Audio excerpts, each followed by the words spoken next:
ladies and gentlemen, and welcome to today's episode of Game Poke. This fucking episode is one that I have wanted to make for quite a while, but never got round to it because I'm useless. Anyway, we're finally doing it today. We're looking at the Game Boy Color. This is the Game Boy Color, the exact one I had as a kid. Except the lens, of course. You can see I've changed the screen/lens. We're going to go over it fully. First we'll look at the console, and then we will look at 5 games that you may or may not heard of.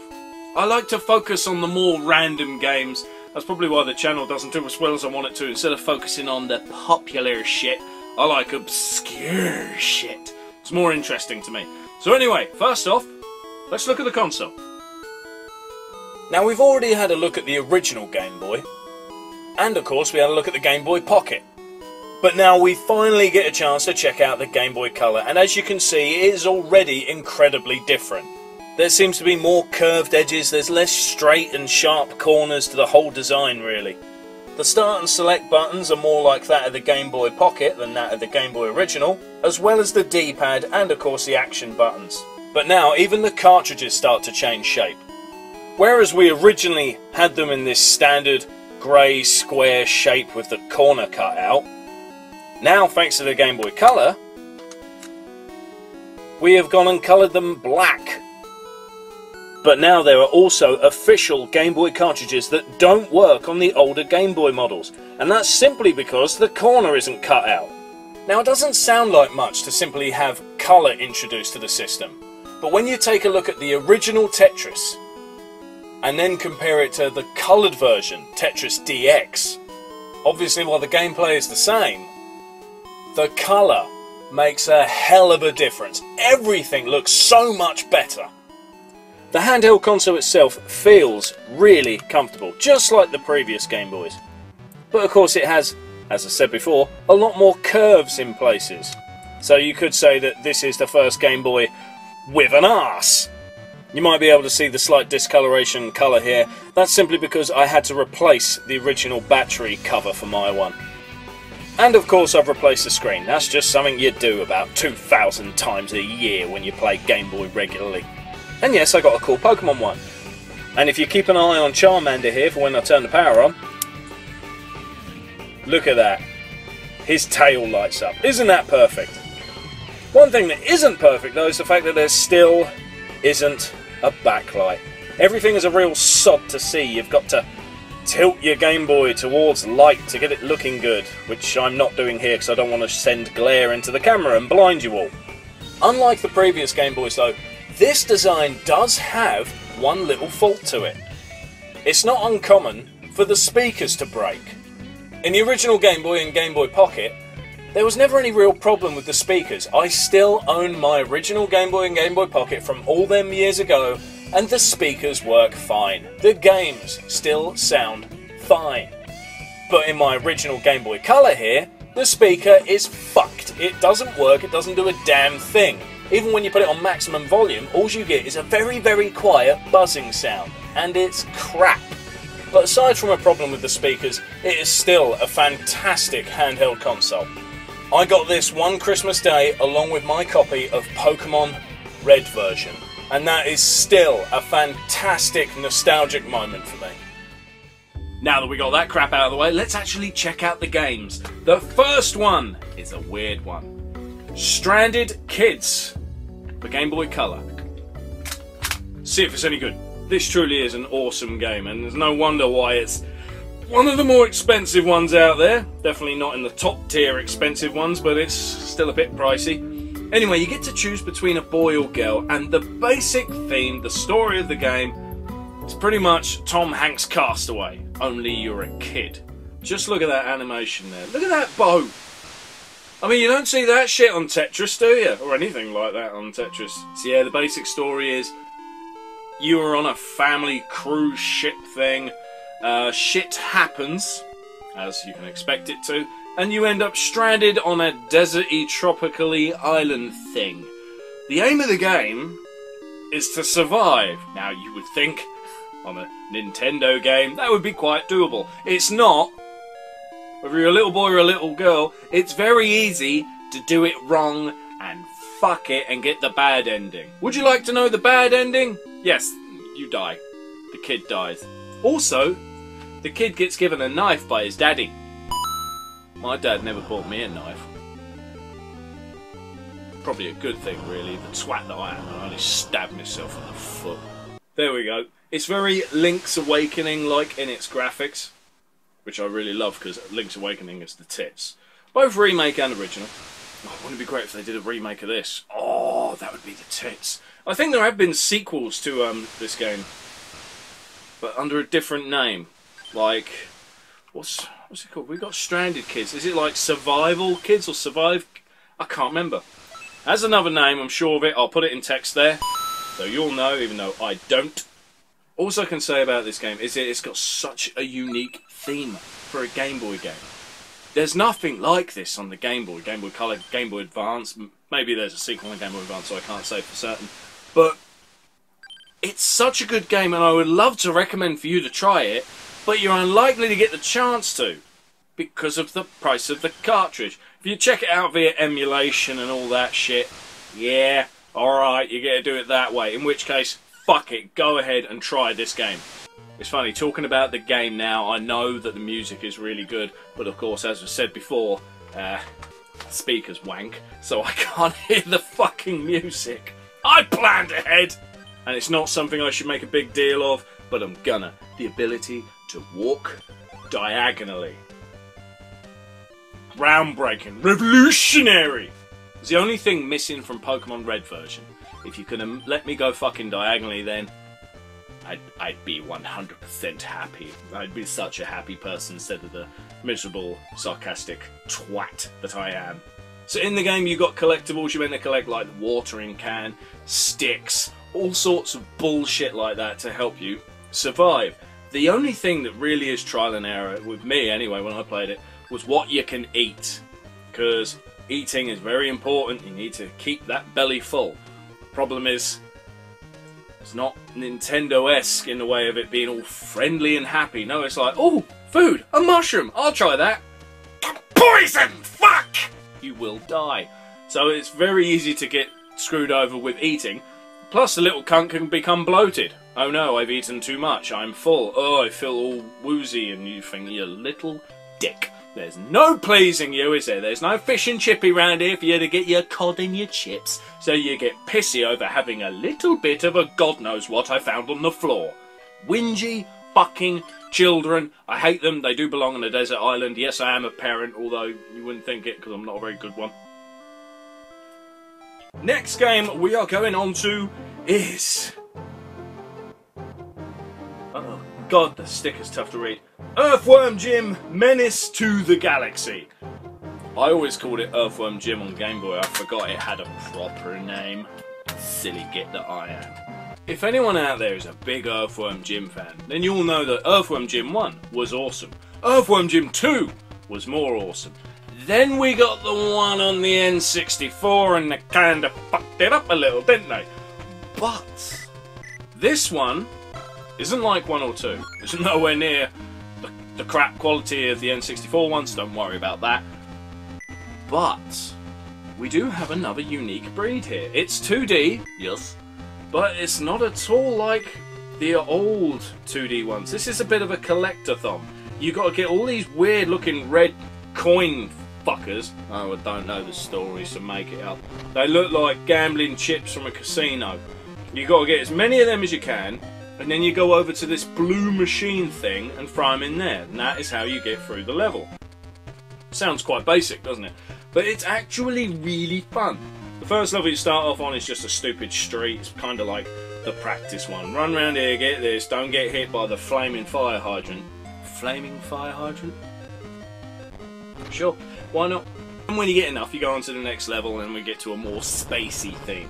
The good thing about the spacey theme is, like, you'll see here, where you can kill a green alien, you just shoot the fucker and then he splits in half. I mean, that's awesome. You can't go wrong with that. The game is very colourful, although Jim himself looks a little strange in the fact that his suit is all white. It's missing the blue stripes, but of course, it's Game Boy Color. You've got to give it its dues. It was going to skimp on something, wasn't it? It's not the end of the world. The gun looks a little crap. Doesn't look anything like the awesome red blastery laser fuck. Another thing I hate is Earthworm Jim games, normally you get a hit, ow, you flash a bit, you're fine. On here you get hit and you get what I call Castlevania syndrome. You get twatted, you bounce back. Very easy way to, oh, I got hit by someone and landed in a pit of fucking shit. In spikes and lava and all sorts of death. So that sort of stuff, which is typically annoying. Very happy to say though that while the game is long, there's a password feature so you can play it for a very long time and you can enjoy it. It's a good game. It is. I think it's underrated. I don't know why it's underrated, but it is. I blame Earthworm Jim on the N64. I think that kind of shat on everything for everyone, really. After that, people just gave up on Earthworm Jim. It's a shame. Giving up on Earthworm Jim now, we go on to the next game. And it is the first of the weird... Dropped it. First of the weird cartridges. And we are checking out Pokemon Puzzle Challenge. This is one of them games where you probably know about it, but you probably haven't played it. It's gone underappreciated. The animations, the graphics, everything looks really, really nice on here. Really good. Again, N64. There's an N64 version of this, which seems pointless because it's just a puzzle game. It's very basic. It is what it is. And on the N64, all the colours look a little watered down. You know what I mean? On here, it's colourful as fuck. I mean, it's bleeding with pink and blue and green and stuff. If you're going to get one of the two games, the N64 or the Game Boy Color one, defo this one. It's just better to look at. I mean, they play exactly the fucking same. It's just a puzzle game, isn't it? You get to pick your Pokemon, not that anyone gives a fuck. You can unlock other Pokemon, not that anyone gives a fuck. And it's just one of them weird, switchy puzzle games. What does it remind me of? I'm having a brain fart, I can't think. And again, like before with the other two games we mentioned, very good music. Not that I can hear it on this fucking thing. Other than that, there's not a lot more I can really say about it, other than the fact that it's kind of gone under the radar of Pokemon games. If you're a big Pokemon fan, then yeah, you know about it. But you might not own it, or even have played it, which is a shame. There's worse Pokemon games out there. Yes, I know this is basic, there's nothing special to it. But when you think of like Pokemon Pinball, which is also on the Game Boy Color, I nearly talked about that one instead due to the strangeness of the cartridge. But Pinball can piss you off. It's not so much skill really in my eyes. It's kind of like hit the ball, watch the cum bounce around forever. Hey, flipper's going like mad, miss, dead, fuck you. That's Pinball to me. It's all luck as to whether that sodding ball goes where you want it to or not. Puzzle game like this is down to skill. This is down to how good you are as a gamer. That's why I think it's a better game. Moving on from Pokemon, we are going to yet another puzzle game. But whereas the Pokemon one was on Game Boy and N64, this one is on Game Boy and Dreamcast. Probably something else I can't think of. It's Mr. fucking Driller. This game is heavy on the Japanese, which means what the fuck half the time. The story is weird. AD 20XX, blocks are invading the surface of, I didn't get a chance to read it. The town is in panic, the blocks are coming from deep underground. So the world's been invaded by bricks. Sure. Why not? I mean, if Tetris had a story, it would be that, wouldn't it? The world got invaded by bricks, because reasons. They are Tetris / Mr. Driller. It's a very colourful game. The music is okay, it's not as good as the others, but it's still good. But it is super colourful. Everything is just loaded with so many different colours of the fucking rainbow. Even from the start you're playing it, you just see that. You can tap your way down like mad forever. Aim of the game, get to the bottom. Dig. What a surprise. And get as many of the pills and points and all sorts of shit you can get on the way there. But watch out, because when you're drilling down, if you're not careful in the way you drill, you can have shit land on your head, and then you're brown bread. That rhymed. While the Pokemon game was better on Game Boy, I had to think for a minute then, better on Game Boy than on N64, this game looks a hell of a lot better on Dreamcast than it does on Game Boy. But because it's not a very in-depth game, you might not enjoy it as much on a home console. When it comes to really simple games, I prefer them being handheld. I like having the ability to take a simple game out of me, If I get 5 minutes to myself, there you go. But when it comes to home consoles, you get 5 minutes to yourself, you don't really bother putting on a quick little puzzle game, do you? Or maybe you do. If you do, then get Mr. Driller on Dreamcast. If you don't, Game Boy. As for the Mr. Driller character, I will say I don't like him. Something about him seems annoyingly stupid. Maybe it's the fact that they've overdone it on the Japanesiness. Again, like with the Pokemon game though, because this one is so fucking simple, there's not a lot I can talk about. Other than the fact that if you can get it cheap, like a decent price, then you owe it to yourself to try it. Do not break the bank on this one though. It's worth playing, but it's not worth like over 15 quid or some shit. Unless you get the Dreamcast one, in which case, just get the Dreamcast one. There you go. Top tip for the day, until the next tip I give you. Now for the final game, and this one, I've been looking forward to showing you. It is Rhino Rumble. This one, like Stranded Kids, is a bit of a rarey one. The price, from what I can tell online, is all over the fucking place. I've got this one cheap, and it is in fucking awesome condition. But then I've seen another one where the sticker's half scratched to fuck, and it's another £10 more on top of the price I paid for this. I can't understand it. It doesn't make any sense. Listen to the story. Hello, Rhino. Would you like to come to the Rumble Jungle party? That doesn't sound wrong, does it? And then we go along with the turtle. Wow! And there's a pile of something. Yummy, yummy chilies, chilies. Oh no. Turtle says, no, not the chilies. They are too hot. Rhino, the hotter, the better. Epic plot here. They will make you thirsty again. And that is the story of the game. As a rhino, who is purple for reasons, you were invited to a party where there was one other fucking animal, and you ate some chilies. They were spicy, so now you're thirsty. The aim of the game is to get to the end of each level and drink water. That's it. Fucking in depth, isn't it? And yet somehow it's still better than anything that came out of the Twilight series. The game starts off on a map and you can choose wherever the hell you want to go, which is brilliant. Very Mega Man-esque, and we all know I love Mega Man. You got your choices of various different levels. You got a jungle one, an ice one, a fucking haunted housey type place.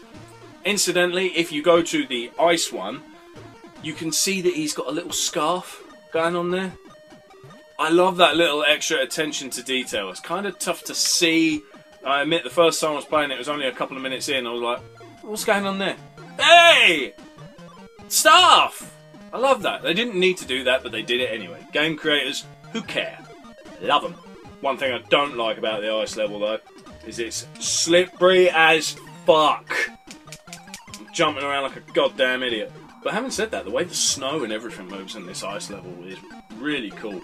Really well done. I love all the extra animations that don't need to be there, but a game creator gave a fuck and he made it happen. The only thing that's weird about this game is I keep feeling like I should be jumping on the enemies when I'm supposed to be shooting them with my flaming chili breath, because that's the thing.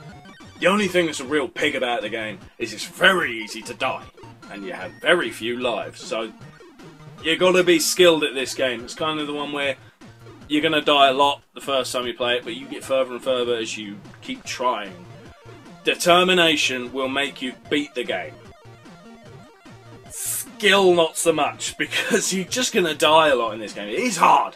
It's tough, which is very surprising for one with such a kiddie-ish fucking story about, I got invited to a party, I ate something that didn't agree with me, oh shit, I want a drink. But all in all, colourful, great animation throughout.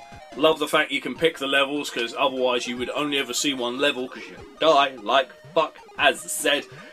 Everything about the game is good and worth playing, but because of that weird pricing that's all over the place, I can't say whether it's worth you spending much to get it. This might be one of them emulation types. No, I didn't say that. I didn't say emulation. No, authentic gamer. I have physical stuff. Obviously, you do as well. I'm sure you didn't get any cheap games digitally on your PS4 over Christmas. I didn't. And that is the 5 games I promised to show you for the Game Boy Color. We've had a look at the console, we've had a look at a few of the games. It is a wonderful brick. I love this thing. Yes, I do still hate the fact it doesn't have a backlight, and nowadays I can't stand to play it. Especially when I have modded Game Boys with backlights and colour. So this thing is a bit obsolete, which is a shame. But still, Game Boy Color made a huge impact when it came out, especially alongside the Pokemon games. Fucking awesome console. Now before you go, I want to talk to you very quickly about a little thing called Retro Refresh. Retro Refresh are an international collective of retro gaming enthusiasts. It's all about nerdy culture and gaming content for YouTube. In the group there's the Button Bashers, there's Chronic Spartan, there's Do You Nerd, there's Gaming Off the Grid, there's the Nerd Layer, there's Retro Gamer Boy, there's Telesplash Gaming! Oh yeah, I'm there as well. On the website you can check out all of the different videos we've put up. You can see the different styles of all the YouTubers. You can even check out the events and shows that some of us may be appearing at.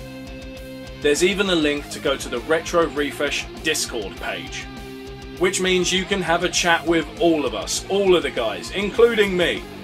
Also on the website you can buy merchandise for all of the YouTubers. Well, merchandise for everyone except me. It's true. All the other YouTubers have their own merchandise, their own t-shirts, and they all look so awesome with all their cool designs. And I've never delved into that. There is no Sega Head t-shirt or fucking anything. Yeah, sorry if you cared, I don't think you did. We're hoping to get some Retro Refresh t-shirts with variations on the logos, maybe some pictures of us. I'd love to see anime cartoon drawings of all of us in some sort of line. I don't know, that would be awesome. I would love that. Please check out the Retro Refresh website though. That's enough of the shameless plugs. I hope you enjoyed this video. What did you think of the games that were mentioned? Would you like to try any of them out? You should definitely try out Stranded, kids. I don't care how you get to do it because that game's pricey. Just play it however you can play it. That's the #1 game of today. You gotta fucking try that one. Anyway, hope you enjoyed it. Hope you get a chance to check out Retro Refresh. Thank you very much for watching, and I'll see you next time.